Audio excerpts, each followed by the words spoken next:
Hello everybody and welcome to my channel. Today is going to be a happy video because we are doing my favorite 5-star best books of the year. I am so excited in this video because I do give out 5 stars pretty easily. It's just gonna be my 5-star reads and that's what my best books of the years are. So we're gonna get right into it because I'm not gonna talk like a ton about it. It's gonna be a pretty quick video, hopefully. And we're gonna start off by talking about volumes 1, 2, and 3 of Lore Olympus.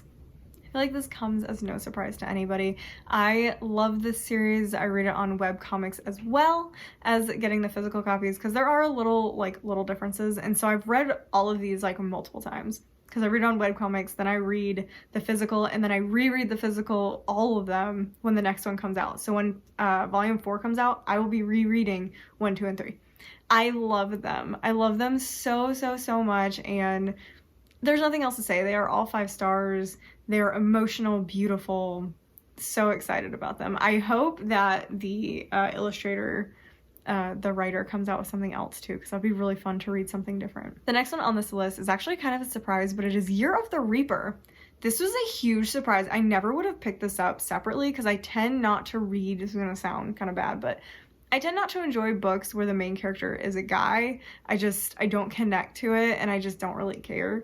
I guess I shouldn't apologize. I feel like that's such a female thing to do, apologize for not liking characters that are men.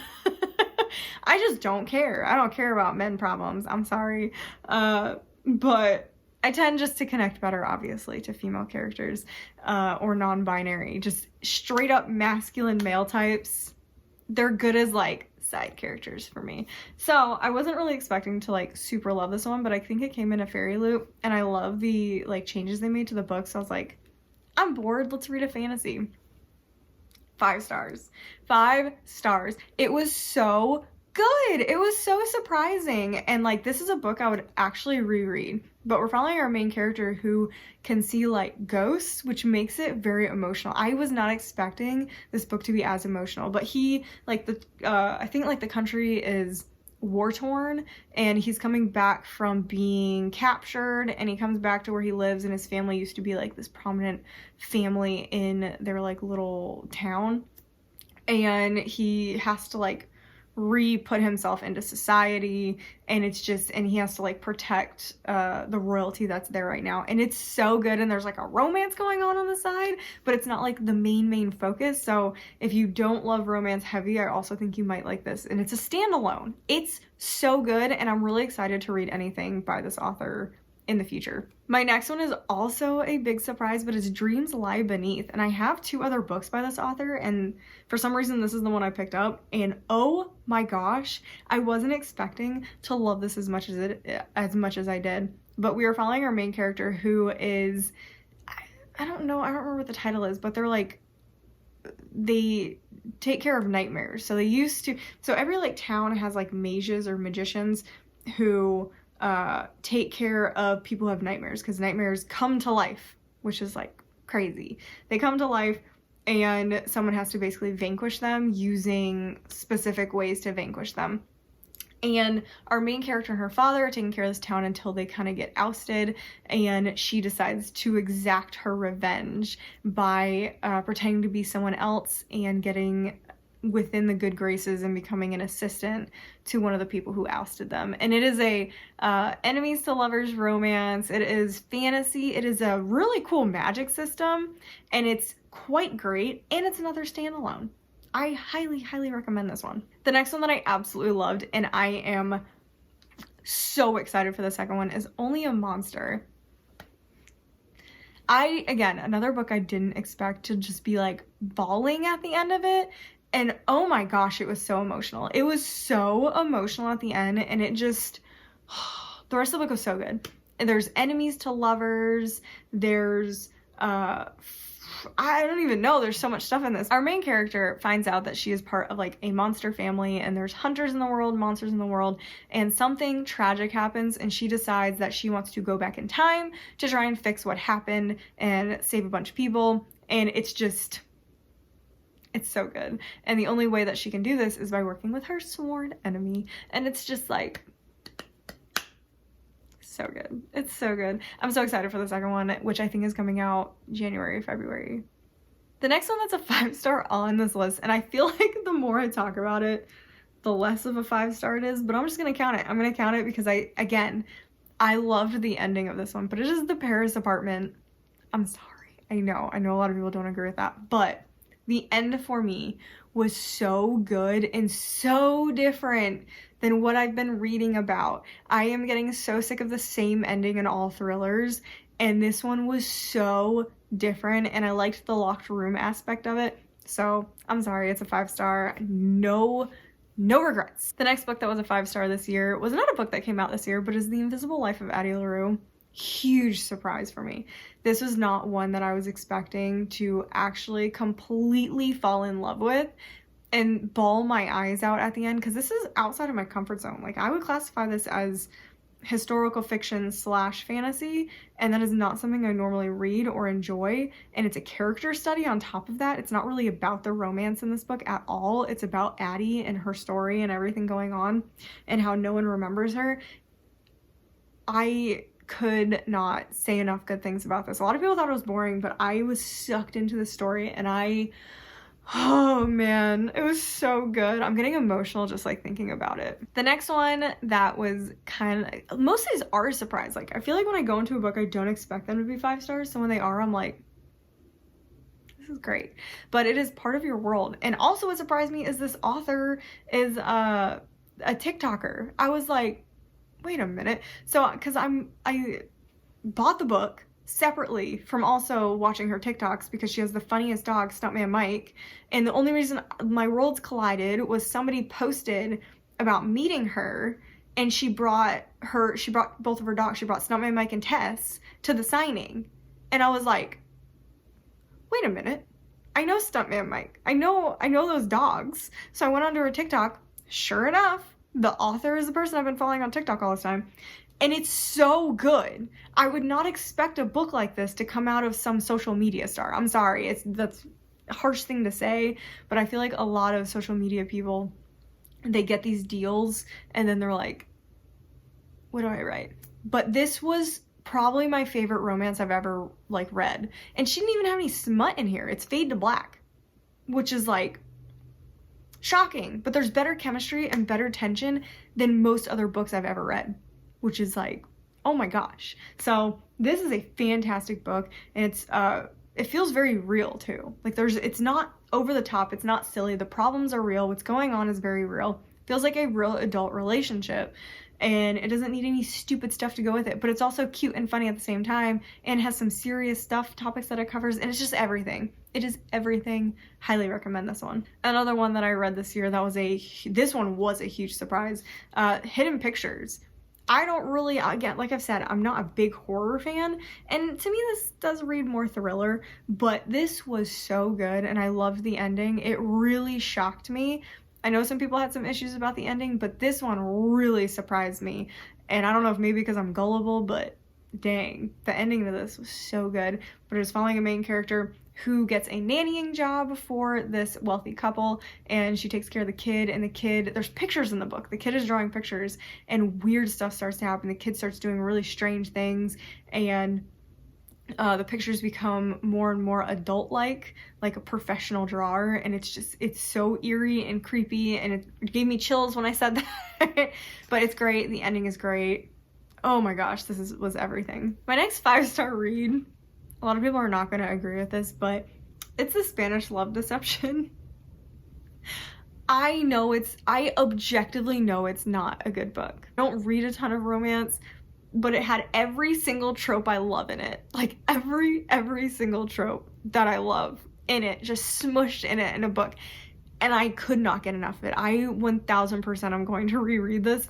Again, objectively, probably not a great book, but I loved it. It was so much fun. And that's all I gotta say. It's fake dating, jealousy in there. There's shared room tropes and all this. So good. Next one that I read was The Bodyguard. It was such a good book. Oh my gosh. It was funny. I really needed a funny, cute romance. And this was perfect. The gender roles were switched where our main character is a bodyguard and she's going to be taking care of a celebrity, and he is just kind of useless. But he's funny and he's cute and it's fake dating, and I highly recommend this one. It was so much fun. Okay, the next one is definitely shocking. The next 5-star was When We Were Bright and Beautiful, and this was a very difficult book to read, but it was so emotionally impactful and filled with conflicting emotions and drama, and made me really question everything in life, and made me like really like have to think about things that are very uncomfortable to think about. But it's following our main character, who is a family member of her brother was basically accused of sexually assaulting his girlfriend, and you're following the family of the person accused, which is completely different than anything else, and it is so emotionally fraught. And the book turns out to not really be about that case. It turns out to be about something completely different, and it's so, oh my gosh, it's so hard. It's so hard, but it's really good. Shockingly really good. It's one of those books that's really gonna stick with me. I am very briefly gonna bring this up because this book hurts my heart, but it is All of Us Villains. I loved the first book, gave it 5 stars, thought it was my favorite young adult book of the year, so obviously I was really excited to read the second one. I DNF'd the second one, so that's all I'm gonna say about that. 5-star All of Us Villains. Move along. 5-star series. What is it? I've read volumes 1 through 4, I believe. Kamasama Kiss. It's a manga. It's really good. It's cute. I read a lot of like cutesy manga. I'm not like an action-packed manga kind of person, so I just read these like cute ones, and all 4 volumes so far have been 5 stars. And I really liked the TV series because I actually watched the anime and I really liked it, but the book series is actually a lot better. Another manga series, completed the whole thing. It's all on Amazon. It was easier to get. Kamasama Kiss, there's like a lot that it's out of stock, so I haven't been able to read all of them, or I would have finished it by now. But Blue Spring Ride, or Aohara Ride, is 5-star series. It's so cute. There's 13 volumes, easily gettable on Amazon or Right Stuf Anime. So good. It's just cute. It's following a high school girl who had a crush on a boy in middle school, and he ends up leaving school for one another reasons, and a few years later he comes back and he's kind of like hardened now. He's not like the cutesy little boy he was, and she basically tries to worm her way into his feelings, and it's so good. It's so good. There's like mutual pining and just so much cuteness, and I'm probably gonna reread it again. I've read it like 3 times. The first time I read it was like a couple years ago, and I read it on an online website, and now that I actually have money, I'm an adult, I bought the whole series and reread it, and it was as good. It was better than I remembered. Next one is a weird one. I don't normally tend to rate nonfiction books, or I rate them but I don't really talk about them because that's hard, but Into Thin Air. Into Thin Air was so good. Oh my gosh. It will live with me for forever. Even if you don't like mountaineering or talking about Everest or anything like that, it's so important to read because there's like a lot of discussions about what went wrong. So it's following, oh gosh, what year? It's following one of the Everest disasters, the worst one in history. And it talks about, and it's from the perspective of a guy who was there. He was one of the lucky few who made it down just in time too. The groups like after him had a lot of problems.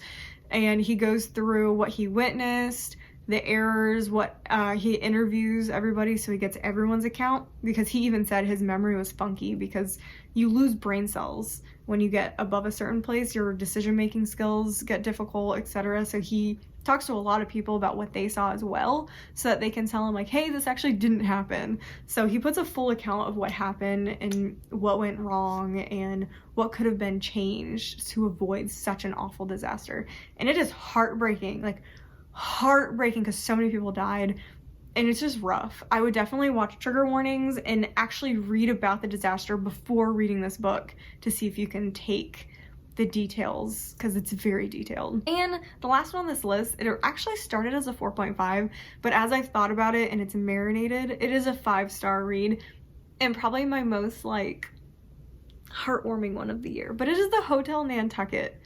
Oh, this book was lovely. It was literally just a breath of fresh air, beautiful book.